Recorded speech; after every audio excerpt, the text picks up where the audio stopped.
Hello, have a very nice day.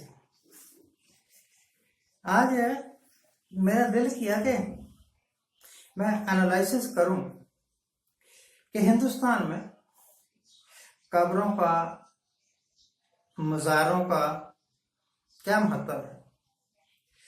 इस वक्त मैं जहां बैठा हूं ना, यहां से कोई लगभग 15 किलोमीटर दूर एक कब्र है। कब्र क्या, मज़ार कह लो, जो कुछ भी कहोगे। पीर निगाह की कब्र। ये कौन था पीर निगाह, कब पैदा हुआ था, इसकी क्या एक्टिविटी थी, इसने समाज के वास्ते, देश के वास्ते, लोगों के भले के वास्ते में क्या किया था, इसके माँ बाप कौन थे, नो बॉडी नोस, कोई पता नहीं। कब्र है और वहां पर हजारों की नहीं, लाखों की तादाद में लोग जाते हैं और 1000 में 990 लोग हिंदू होते हैं। हिंदू। एक बार मैं भी गया था देखने के लिए, मुझे तो कुछ समझ में नहीं आया। एक बहुत लंबी सी कब्र सी है, उसके ऊपर एक हरे रंग का कपड़ा चढ़ाया हुआ है और अंदर कई पुजारी हैं और वो सारे पुजारी जो है ना, वो पंडित हैं।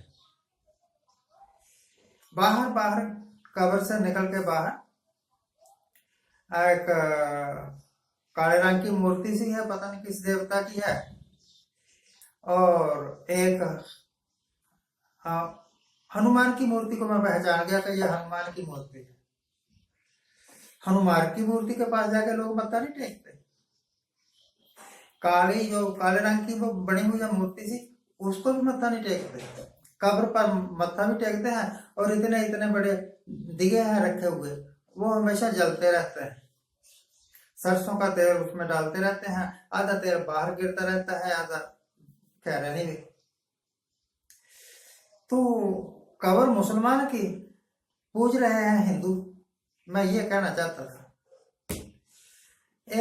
सोनीपत में एक जगह है, चौक है, चौक, उसको मामू भांजा चौक बोलते हैं। मामू भांजा चौक मशहूर है मामू भांजा की मजार के कारण। ये मामू और भांजा दोनों मुसलमान थे, कोई युद्ध याद हुआ, मर गए। अब उनकी बहुत बड़ी वहां पर मजार बनी हुई है और शायद एतवार को वहां पर मेला सा लग जाता है। सच असली बात मैं आपको बताऊं कि वहां पर मत्था टेकने वाले 80% जो लोग हैं ना, वो हिंदू हैं। सोनीपत में भी और पानीपत में भी 2-3 जगह ऐसी कब्रें हैं जिनको पूजा जाता है। लोग मत्थे टेकते हैं, चढ़ावे चढ़ाते हैं, मानते मानते हैं, पता नहीं पूरी होती है कि नहीं होती। एक जगह है शाहबाद मारकंडा। शाहबाद मारकंडा से अगर पिपली की तरफ जाए, करनाल की तरफ जाए, तो लगभग 5-6 किलोमीटर जाने के बाद, अब मैं उस जगह का नाम तो भूल गया, बिल्कुल सड़क के किनारे, जीटी रोड के किनारे पश्चिम की तरफ एक कब्र थी बनी हुई, कोई पूछता नहीं था उन दिनों। पर आजकल मैंने देखा वहां पर बहुत बड़ी बिल्डिंग बन गई है और हजारों की तादाद में लोग उसको मत्था टेकने जाते हैं और पूजा करते हैं और वहां चिराग जलाते हैं। शाहबाद से अगर अम्बाला की तरफ आए तो अम्बाला से 5 किलोमीटर पहले इस जगह का भी नाम मैं भूल गया, वहां गाजर बहुत होती है, बहुत अच्छी खेती बाड़ी है वहां पर। बिल्कुल सड़क के किनारे एक कब्र है, 9 गजा पीर की कब्र। जितने भी ट्रकों वाले हैं ना, चाहे वो दिल्ली की तरफ जा रहे हैं, चाहे दिल्ली की तरफ से आ रहे हैं, वहां रुकते हैं। हिंदू मुसलमान का सवाल नहीं, सिख भी वहां रुकते हैं और उस कब्र पर चढ़ावा चढ़ाते हैं, मत्था टेकते हैं और एक घड़ी जरूर चढ़ाते हैं, घड़ी वाल को लोग चढ़ाते हैं। ये तो हाल है हमारे हिंदुस्तान का। आज जब दुनिया के मुल्क स्पेस यात्रा कर रहे हैं, अपने वहां के साइंटिस्टों को, अपने वहां के एडवेंचर करने वाले लोगों को स्पेस में भेज रहे हैं। अभी सुनीता विलियम्स आई ना, अमेरिका की सिटीजन, स्पेस में गई थी और 9-10 महीने बाद वापस आई। लोग स्पेस में जा रहे हैं, लोग रिसर्च कर रहे हैं, तरह तरह की रिसर्च। लोग तरह तरह के, चाइना तरह तरह के वायरस क्रिएट कर रहा है कि अगर युद्ध करना पड़े तो मैं दुश्मन देश में वायरस फैला दूंगा और बिना गोली चलाए वहां के लोगों को मार दूंगा। और अभी उन्होंने तजर्बा भी कर लिया कोविड छोड़ के। उस वक्त, जिस वक्त ये सब कुछ दुनिया में हो रहा है, हम कब्रें पूजने में लगे हुए हैं और कब्रें तोड़ने में लगे हुए हैं। औरंगजेब की कब्र तोड़ दो क्योंकि इसने हमारे किसी राजा का कत्ल किया था। हद हो गई यार। 300-400 साल पहले आपके राजा का कत्ल हुआ था, तब से लेकर आज तक आपको याद ही नहीं आया कि ये जो औरंगजेब है, इसने हमारे राजा का कत्ल किया था और हम इसकी कब्र को अपने शहर में रहने नहीं देंगे। 400 साल में कभी याद ही नहीं आया कि ये कब्र उखाड़ने है, तब उखाड़ देते। अब क्यों? सवाल है कि अब क्यों? यूपी में एक बहराइच जगह है, एक संबल जगह है, 2 अलग अलग जगह है, वहां भी कब्रों का ही झगड़ा है। यहाँ इस शाह सलार की कब्र है, यहाँ हमें मेला नहीं लगने देंगे।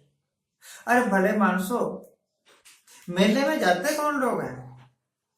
अगर 10 मुसलमान जाते हैं तो 90 हिंदू जाते हैं। मुसलमान कम पूजते हैं, हिंदू ज्यादा पूजते हैं। तो आप अपनी मेंटालिटी क्यों नहीं बदल रहे? पिछले 400 साल में, 500 साल में आप अपने हिंदू समाज को इतना भी मजबूत नहीं कर सके